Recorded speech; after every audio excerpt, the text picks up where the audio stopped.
Assalamualaikum warahmatullahi wabarakatuh. Alhamdulillahi rabbil alamin wassalatu wassalamu ala asyrafil anbiya'i wal mursalin wa ala alihi wa ashabi ajma'in amma ba. Alhamdulillah wa syukurillah. Terima kasih pada Ibu yang memberikan materi ya, yang alhamdulillah memberikan materi begitu menjadikan ilmu yang sangat bermanfaat juga buat saya ya. Investasi yang insya Allah akan didengar oleh Allah Subhanahu wa Ta'ala, investasi akhirat, investasi langit. Wah, itu judulnya begitu indah ya, dan begitu menjadikan tanda tanya mungkin bagi sebagian orang. Investasi langit. Mungkin kalau saya sinonimkan ya, investasi langit adalah investasi yang nama kita tercatat di para malaikat. Betul nggak Ustaz itu, Amin, Bu? amin, amin. Nama kita di para malaikat. Siapa sih dia yang namanya selalu tercatat di para malaikat? Dan nanti dia akan mendapatkan karunia, akan lembut hatinya jika dia selalu punya prinsip hidup empati pada orang lain. Dia jangan hanya soleh secara pribadi, tapi juga soleh secara sosial. Soleh secara sosial ini, ya kalau kita hubungkan dengan hadis-hadis Rasulullah SAW berarti dia ahli sodako. Dan dijamin ketika dia ahli sodako, janji Rasul, sodako tu tadfa'u mitatus su'i. Sodakoh itu dapat menjadikan orang terhindar hidup matinya nanti wafatnya su'ul khatim. Jadi kalau kita ahli sodakoh, insya Allah wafat kita akan meninggalnya husnul khotimah. Tuh. Jadi kalau orang suka berbuat sodakoh, dia akan menjadikan namanya juga akan agung, akan besar. Mungkin di hadapan manusia ketika dia jadi pemberi, dia akan dihargai bagian raja dan ratu. Orang akan tertunduk pada kita ketika jadi pemberi. Betul enggak? Betul. Jadi akan ditanya sama orang-orang, sama si miskin, sama dua apa itu orang yang selalu memberi itu akan selalu ditanya. Walaupun dia mungkin dalam segi materi, ya, tidak sehebat orang yang kaya di sekitarnya. Tapi dia selalu menjadi pemberi, dia akan dihargai oleh lingkungannya. Rasulullah SAW pun menyampaikan sabdanya juga dari yang hadis yang lain, sodakotu siri tukhfi'ul ghadaba rabbi. Sodakoh secara rahasia itu akan terhindar kita dari murka Allah. Jadi insya Allah, orang-orang yang suka bersodakoh, banyak nilai-nilai kebaikan yang berlimpah buat dia. Jangankan buat dia, buat keluarganya saja akan banyak apa? Tebaran doa. Coba kalau kita menjadi pemberi, maka orang-orang yang kita beri akan berkata, semoga anaknya soleh. Terima kasih semoga rezekinya bertambah. Terima kasih semoga keluarganya selalu sejahtera. Terima kasih semoga selalu disehatkan. Jadi ketika orang ahli sedekah, tebaran doa bagi kita. Makanya sedekah itu tasudu sab'ina baba minasu. Sedekah itu akan menutup 70 pintu kejelekan. Banyak testimoni-testimoni ketika saya ngobrol dengan beberapa orang yang selalu memberi pada orang lain. Bu Haji, itu pohon mau tebang di depan saya. Gak taunya itu mobil saya itu berhenti seketika. Padahal langsung itu pohon di depan saya tumbang. Oh, saya kali perjalanan selalu menyiapkan uang. Memberi minimal 3 orang di perjalanan. 3 orang di perjalanan. Kalau kita ingin jadi pemberi, ya, banyak di sekitar kita. Ada seorang kakak di naik mobil bersama kita. Sepertinya, ya, di sakunya ngambil ke saku sebelah sini nggak ada. Ngambil saku sebelah kanan kiri tidak ada. Maka kita harus spontan nular nurani kita, hati kecil kita ingin membantu.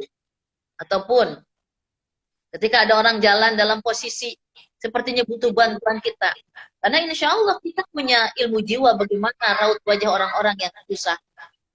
Nurani kita ingin apa? Turun saja. Seperti saya turun saja dari kendaraan.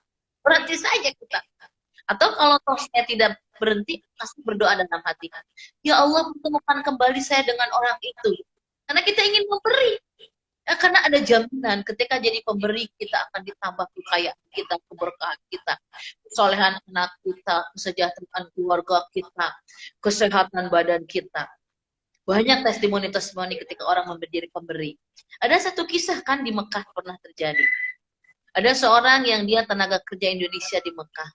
Tiap beberapa menit dia selalu masuk kamar mandi, selalu masuk kamar mandi. Dan akhirnya majikannya bertanya, kenapa selalu masuk kamar mandi? Padahal majikannya itu dia punya penyakit kanker sudah stadium 4. Maka berkatalah si majikannya itu, kenapa aku selalu pergi kamar mandi? Maka si yang TKW itu dari tenaga kerja wanita Indonesia itu mengatakan, saya habis mengeluarkan ASI saya. Anak baru beberapa minggu anak saya yang baik tinggalkan karena dokter saya bekerja menghidupi anak-anak saya. Karena dalam kondisi kekurangan, kesolehan seorang yang paham agama, memulangkan itu, walaupun belum mencapai kerjanya beberapa bulan mungkin, memulangkan dengan dibiayain. Sudah saya biayain Anda nanti pulangnya. Ini gaji Anda sekian tahun gaji. Dia harus dioperasi sudah stadium 4. Dia dengan ikhlasnya, tanpa ingin ada balasan dari Allah, memang memberi harus sudah seperti akhlak Rasulullah SAW. Akhlak Rasul itu yang paling dominan itu 2.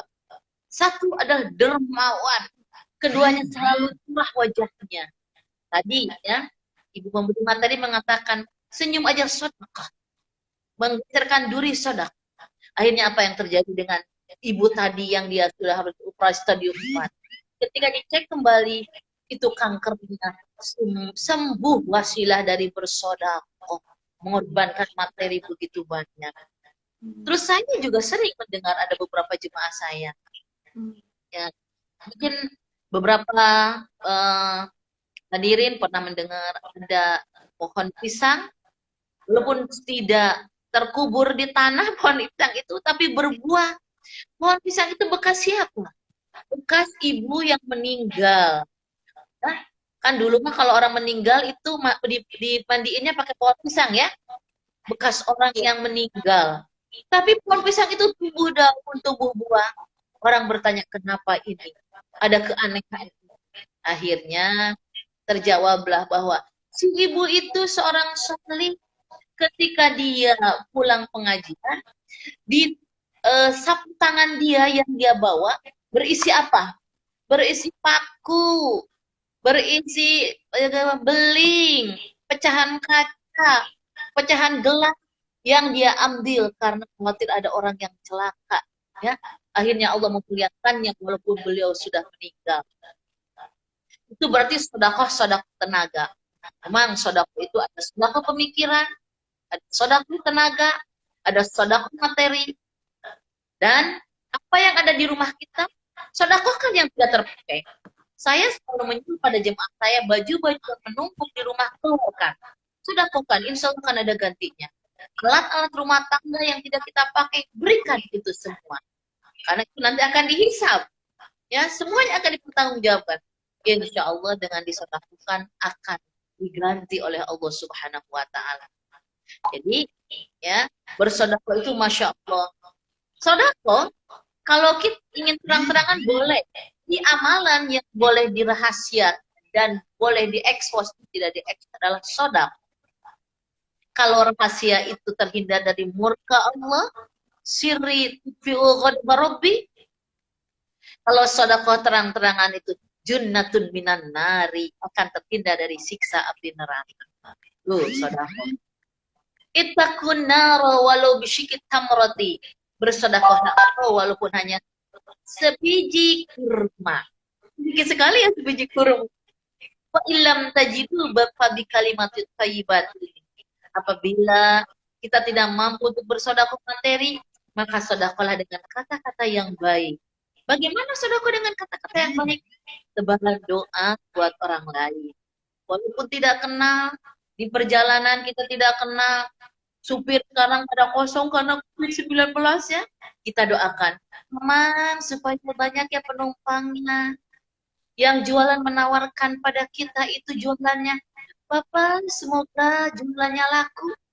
Yang kita temukan ketika naik kendaraan, ya Allah, semoga itu laku. Ya Allah, semoga itu jualannya laku. Ya Allah, semoga itu dilancarkan sama Allah. Tebarkan doa buat orang yang kita kenal dan tidak kenal. Tebarkan kebaikan, dan itu kalimat-kalimat thayyibah. Jadi kalimat thayyibah itu akan seolah-olah ada mata rantainya buat kita. Mata rantai kalimat thayyibah adalah doa akan kembali makul kepada kita bagai kita bercermin. Jadi kata malaikat, kalau kita mendoakan orang lain, maka malaikat menjawab, kau akan seperti itu. Kau akan baik, kau akan beruntung, kau akan senang, kau akan laku kalau kita jual. Jadi tebarkan doa. Kadang-kadang saya suka menyuruh pada jemaah saya, berdoalah orang-orang yang ada di kampung kita, doakan mereka. Dari mulai rumah pertama sampai rumah ujung itu, siapa tahu mereka itu ada dalam posisi kegelisahan, posisi sakit. Kita doakan, ya Allah, semoga ibu ini sehat, panjang umur, rezeki berlimpah.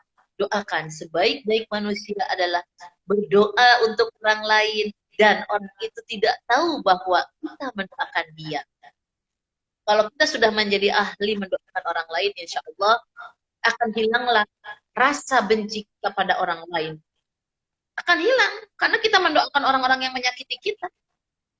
Masya Allah itu, ya, sedekah doa itu Masya Allah.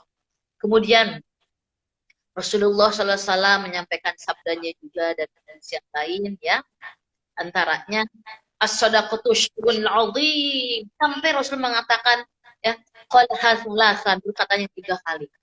As-sadaqatu 'azimun, as-sadaqatu syai'un 'azimun, qala syai'un 'azimun, syai'un 'azim. Sedekah itu adalah amalan yang sangat agung. Mengapa? Karena sedekah itu memberi kebahagiaan pada orang lain, ya, memberi kebahagiaan pada orang lain. As-shadaqatu tarudul bala, sedekah itu akan mencegah kita dari musibah. Mau kecugak nggak jadi, mau terpeleset nggak jadi. Itu. Kemudian mau tabrakan nggak jadi. Bahkan sedekah itu tutawwilul umur, akan memperpanjang umur kita.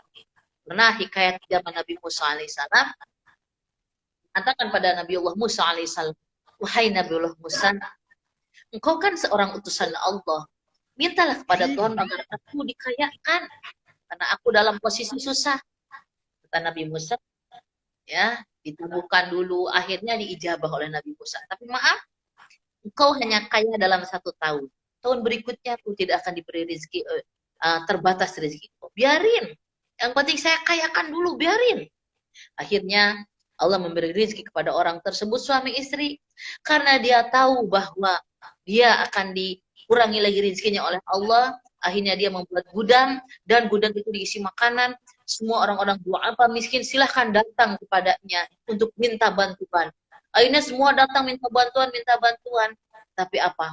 Allah tidak menghabiskan rezekinya. Dia berkata kepada Nabi Allah Musa, wahai Nabi Allah Musa, kok aku belum dimiskinkan? Malah Allah memberi keberkahan.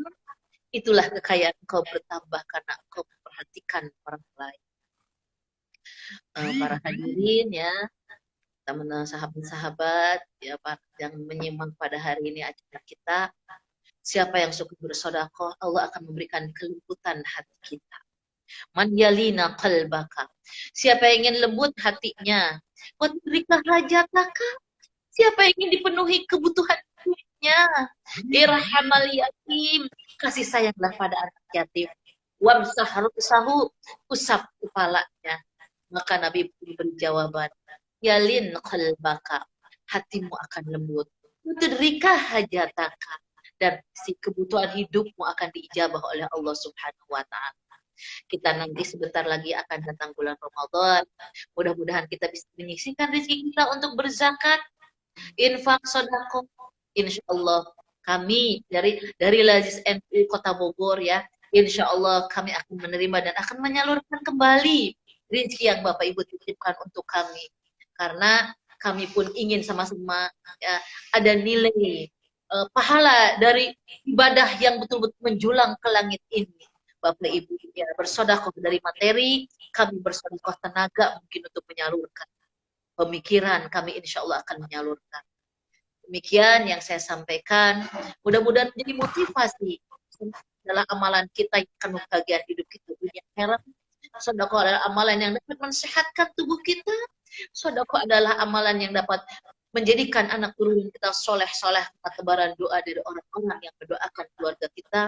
Dan sedekah adalah amalan yang akan pahalanya para malaikat juga ikut mendoakan kita semua. Terima kasih. Assalamualaikum warahmatullahi wabarakatuh. Waalaikumsalam. Belum nih, Bu Ustazah, belum ditutup ya. Kita masih buka diskusi dan tanya jawab. Ya. Iya.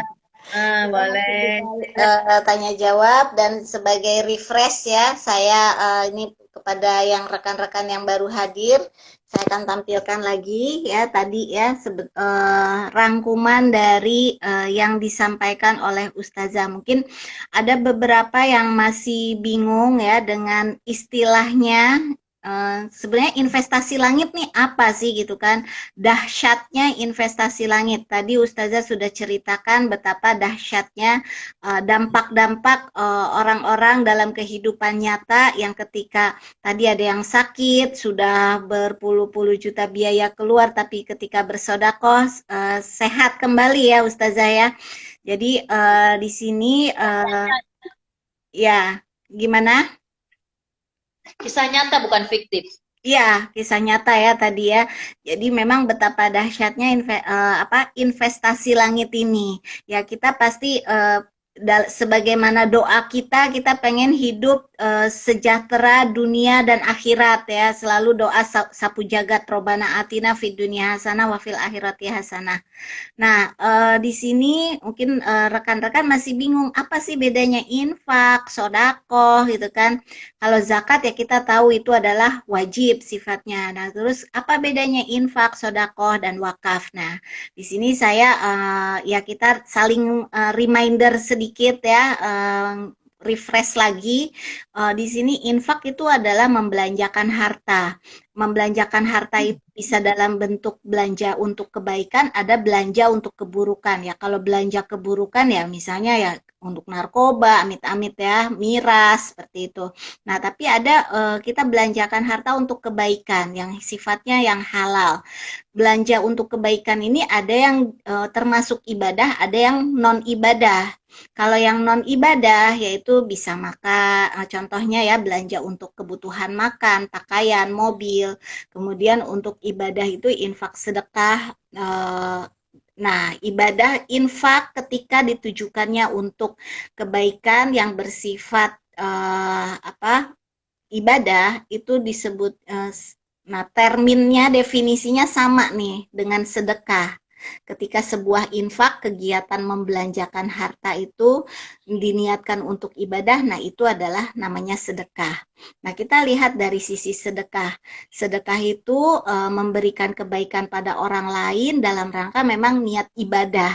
Bisa bentuk materi atau non materi, tadi seperti Ustazah contohkan senyum ya, buang duri dari jalan, itu non materi.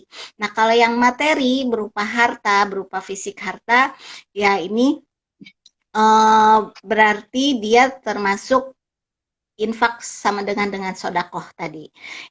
Ketika infak sama dengan sodakoh, ada yang bersifat wajib yaitu berupa zakat, kemudian yang bersifat sukarela, ada yang berkelanjutan, ada yang tidak berkelanjutan. Nah, kalau yang berkelanjutan itu jariah namanya. Karena meskipun kita tidak ada, pahala mengalir terus insya Allah dalam bentuk wakaf. Dan ada yang tidak berkelanjutan. Ya ketika kita tutup usia ya sudah selesai. Misalnya untuk sedekah, makanan, pakaian, dan lain-lain. Seperti itu ya Ustazah ya. Mungkin silakan teman-teman yang mau bertanya di kolom komentar, silakan kita nanti diskusikan bersama-sama. Ada yang mau ditanyakan? Oke. Nah, sambil menunggu pertanyaan dari teman-teman, ini saya sekilas tentang wakaf, izinkan saya bukan pakarnya, tapi terkait dalam wakaf ini perlu direncanakan di dalam keuangan keluarga juga. Karena kan kita pengen memberikan tidak hanya warisan untuk keluarga ya, tapi juga untuk masyarakat, untuk publik ya, untuk umat ya. Nah, ini sebetulnya gimana sih sejarah awal wakaf ya, saya izin share screen. Nah, ini Masjid Nabawi ini adalah wakaf pertama Rasulullah. Ya, jadi kemudian diikuti oleh para sahabat seperti adanya wakaf kebun kurma oleh Umar bin Khattab di tanah Khaybar yang sampai sekarang hektaran dan sampai sekarang buah kurmanya uh, ya berbuah panen terus. Ini bayangkan sudah 1440 berapa 400 ya sudah lebih dari 1400 Hijriah ya Bu Hajah ya. Nah, Ya, disebut hampir 1.500. ya. Nah, kemudian ada lagi dari sahabat Utsman, wakaf sumur Utsman bin Affan yang dari sumur air sekarang berkembang jadi kebun korma dan jadi hotel produktif juga. Kemudian Universitas Al-Azhar Mesir juga ini adalah bentuk dari wakaf ya, berkembang karena wakaf. Ini contoh bentuk wakaf umat yang kampusnya berdiri sejak 970 Masehi. Jadi tercatat dana tunai sebesar 147 juta pon diperuntukkan buat pembiayaan 55 fakultas termasuk 6.154 orang staf akademiknya. Dan sejarah mencatat Universitas Al-Azhar ini perluasan dari fungsi masjid yang sama sejak zaman Khalifah Al-Aziz Nazar, dinasti Fatimiyah. Nah, kemudian kita juga di Indonesia, orang Indonesia ada ini orang Aceh ya, wakaf Aceh dari Habib Bugag Asy, sering disebut Asy Aceh ya. Kata Aceh sendiri berasal dari nama beliau Asy. Nah, ini memberikan manfaat uang saku 4 juta per orang untuk 4.000 orang jamaah Aceh setiap tahunnya.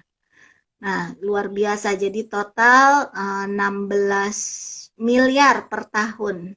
Dan di sana dan dia membangun hotel di Mekah berupa namanya Serambi Indonesia.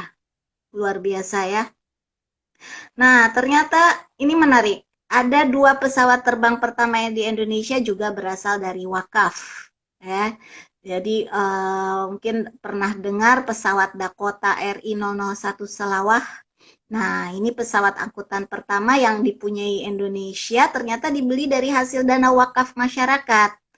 Nah, jadi wakaf juga tidak hanya dalam segi untuk keperluan ibadah seperti masjid ya, tapi juga di sini pesawat terbang pun dari wakaf. Nah, ini ada hal menarik lagi, ada seorang tentara TNI ya, Teku Markam, dia menyumbang 38 kilo emas Monas. Ya, jadi untuk wakaf juga. Dan ini ada di Indonesia wakaf Pondok Pesantren Gontor. Kalau tadi di Mesir Universitas Al-Azhar juga wakaf dan di Indonesia pun alhamdulillah ada wakaf Pondok Pesantren Gontor yang sebagian yang punya tanah wakaf 253.000 hektar hasil dari sawah-sawah wakaf tersebut digunakan untuk kepentingan pendidikan dan sekarang sudah mulai berkembang wakaf produktif ada dalam bentuk SPBU juga buat SPBU Gontor. Nah, pertanyaannya, jika orang lain bisa mewakafkan langsung aset yang dimiliki, bagaimana kesempatan kita bisa melakukan kebaikan yang sama? Karena ya 2% populasi ternyata menguasai 85% uang Indonesia. Uang di Indonesia itu dikuasai hanya oleh 2% populasi. Nah, sedangkan masih ada potensi 85%-nya ini kalau ingin berwakaf, bagaimana caranya? Apakah masih punya kesempatan? Kita bisa melakukan kebaikan yang sama. Apakah harus ya kita pengen pasti berwakaf dalam jumlah besar. Tapi bagaimana cara mengumpulkannya kalau memang saat ini belum punya harta-harta besar tersebut yang bisa diwakafkan. Nah,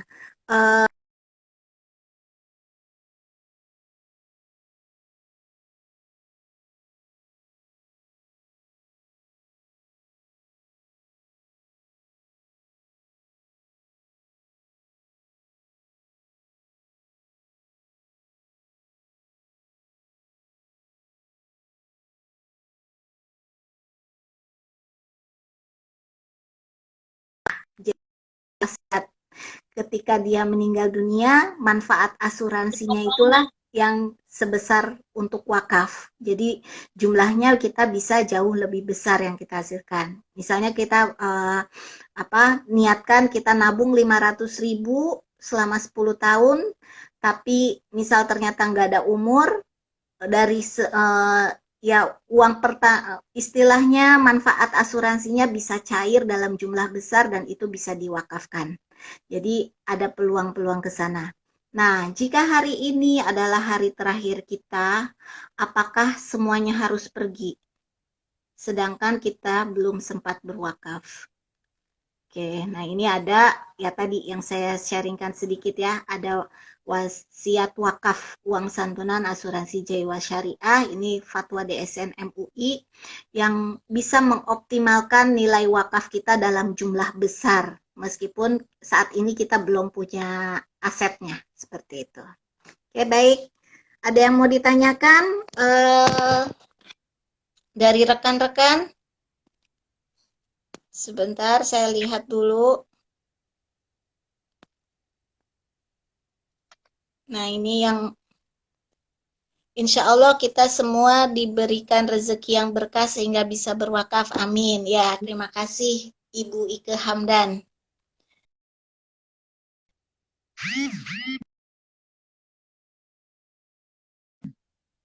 Maaf jaringannya barusan ya, sedikit terputus. Silakan ada yang mau ditanyakan di kolom komentar.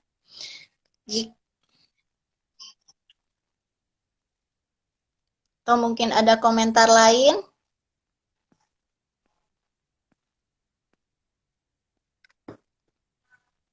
Ya, Ustazah, sebetulnya saya yang tanya dulu ya. Sebetulnya betapa dahsyatnya investasi wakaf ini kan berbeda-beda ya. Setiap orang sesuai kemampuan untuk bersedekah, infak dan sedekahnya.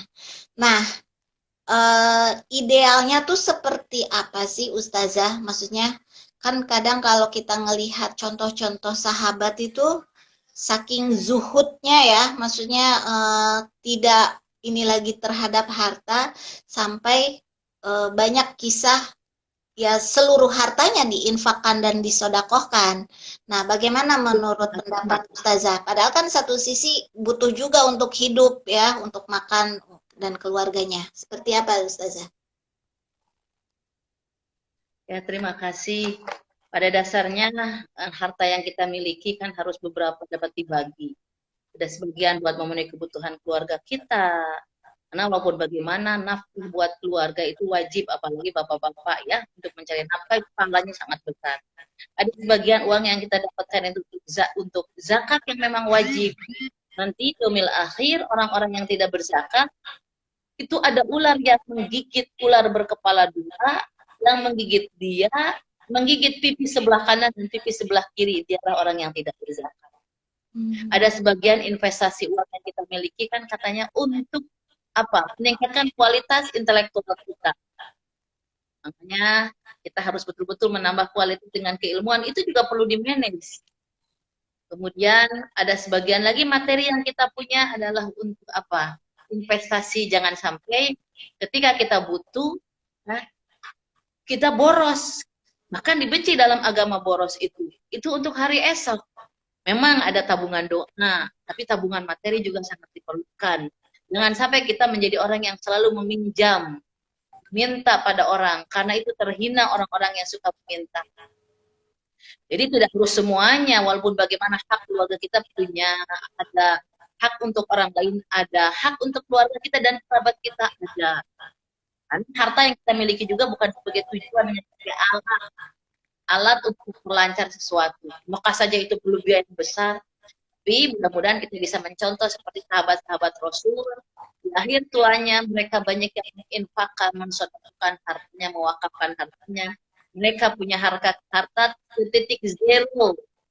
Bagaimana istri Rasul seperempat dari harta orang kakak ada di tangan beliau ya. Tapi Masya Allah di akhir tuanya hanya apa? Baju yang sudah banyak tambalannya, itu Siti Khadijah. Bahkan ketika beliau mau wafat, Ya Rasulullah, beliau memegang tulang belulang. Kalau nanti aku meninggal, tulang belulang aku pakai untuk perjuangan agama. Karena hartaku sudah habis dipakai untuk perjuangan penegakan agama Allah. Dan mungkin sekarang tidak sampai setengahnya, setitik yang kita korbankan untuk agama. Makanya nilai-nilai sodakoh yang kita lakukan tergantung dari pemahaman kita terhadap nilai-nilai agama. Oh, ada Bu yang agama cukup tapi dia ya kurang empati pada orang lain. Ada memang. Tapi jadilah kita manusia di mana kita ada, di sekitar kita adalah merasakan manfaat dari diri kita, dari keberadaan kita. Kita dibutuhkan oleh lingkungan kita, dibutuhkan materi kita oleh lingkungan kita. Nah, kalau saya ketika akan memberi pada orang lain suka masuk langsung ke dapur. Ada apa? Pada gak masak, saya masuk langsung ke dapur. Ada sisa-sisa nasi yang masih bisa dipakai, saya ngasihnya dengan apa? Dengan bawang, minyak goreng, dengan uang 10.000. Jadi dibuat nasi goreng, jangan nasi saja. Akhirnya Masya Allah, Allah balas ya 10 tahun, 20 amalan kita yang dulu. Itu sekarang begitu berlimpah Allah memberi karunia. Jadi Allah membalas tidak instan ya pada para hadirin. Ketika kita berbuat baik pada orang lain, kita sudah diambil oleh Allah. Maka kebahagiaan akan diraih oleh anak turunan kita. Mereka akan mengatakan, ibunya siapa? Dia dulu yang pernah memberi pada kita. Ibunya siapa? Dia baik. Gak taunya kebaikan kita akan dapat dirasakan oleh anak cucu kita. Makanya ketika berzakat, berinfak, bersedekah, mewakafkan harta kita, orang tua kita sudah diambil oleh Allah. Yang besar itu nama kita.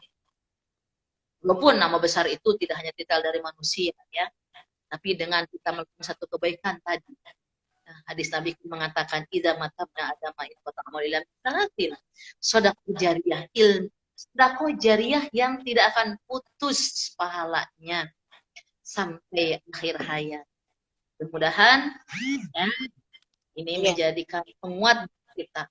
Baik. Terima kasih. Ya, ini ada pertanyaan lagi, bagaimana cara atur investasi langit dan dunia dan bagaimana presentasi ideal pembagiannya dari HSNALS KF ya. Maaf saya menyebutkannya agak susah. Nah, ini ya, yang tadi ya sebetulnya sudah sempat di-sharingkan, tapi ini nggak apa-apa, diizinkan diulang lagi sedikit ya.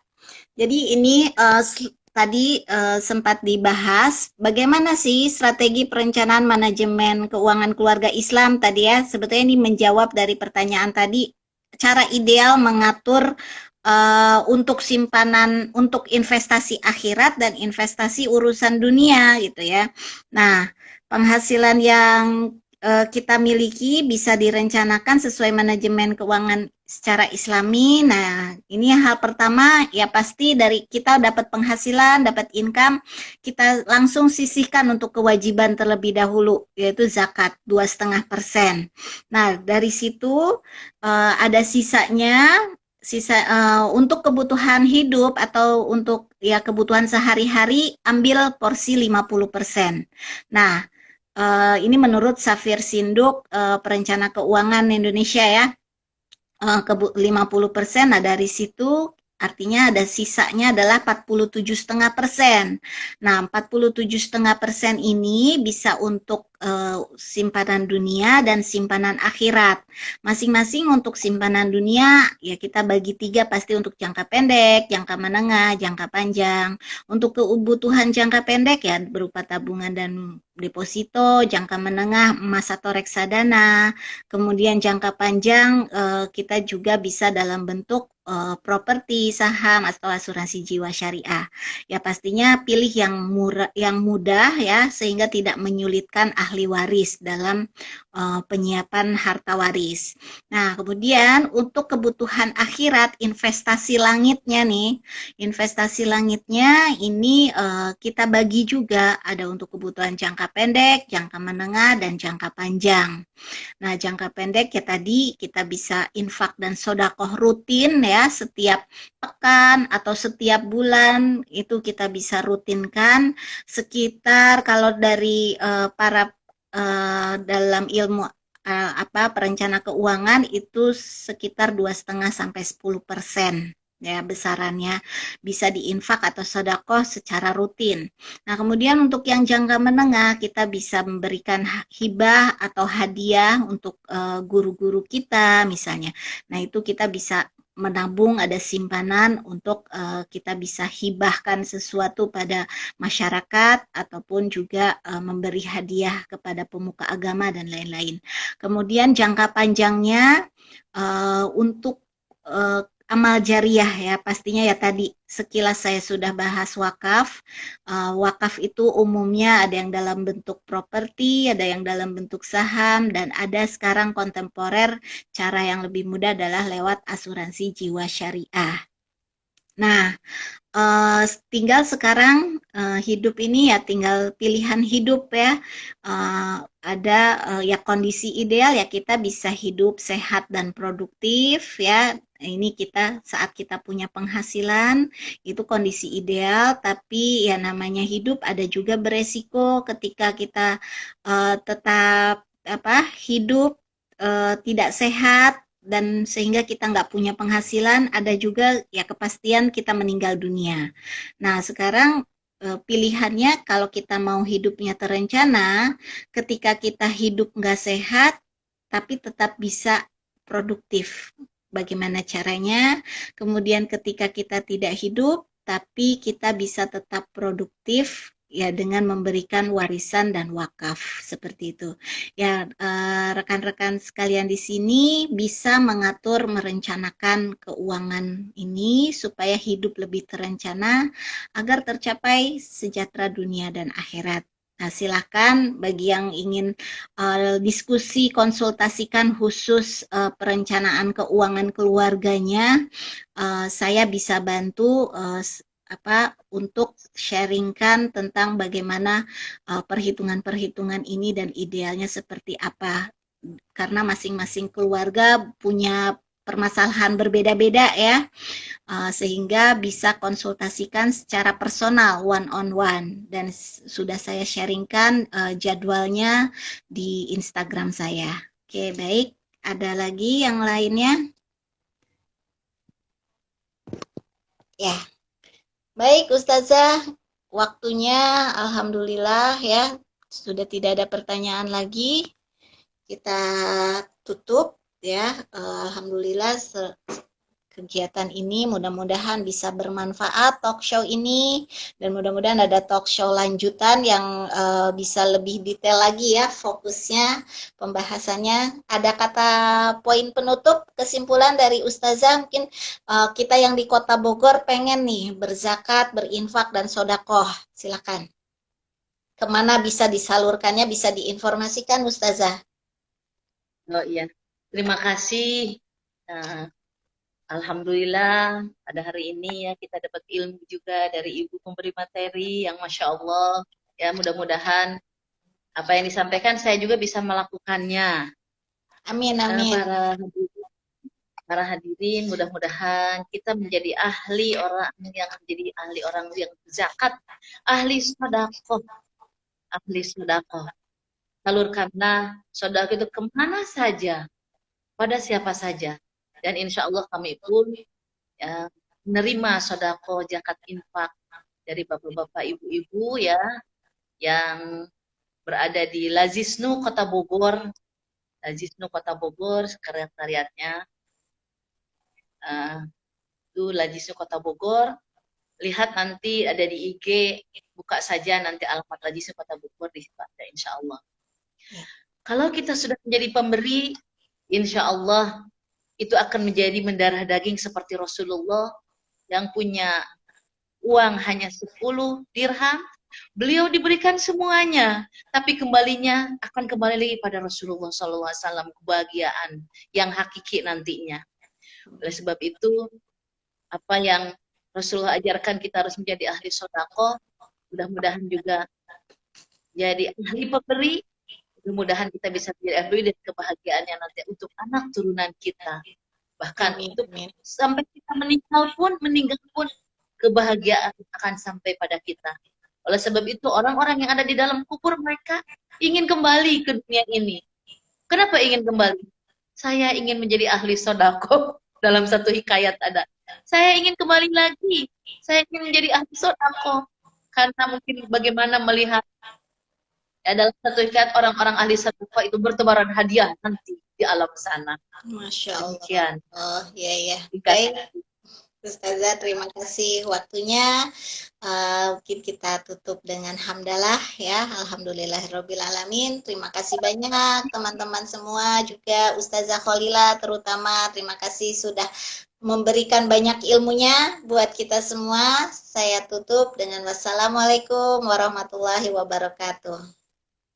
Waalaikumsalam warahmatullahi wabarakatuh. Sehat-sehat ya semuanya.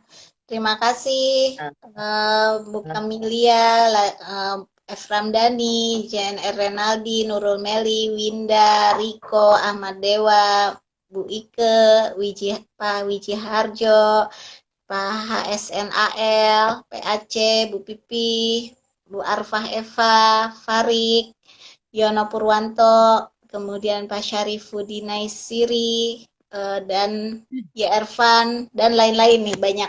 Pak Ed Sinar dan lain-lain. Baik, terima kasih. Wassalamualaikum warahmatullahi wabarakatuh. Waalaikumsalam warahmatullahi wabarakatuh. Saya tutup ya, Bu. Ya, sama. Nuhun. Assalamualaikum. Waalaikumsalam.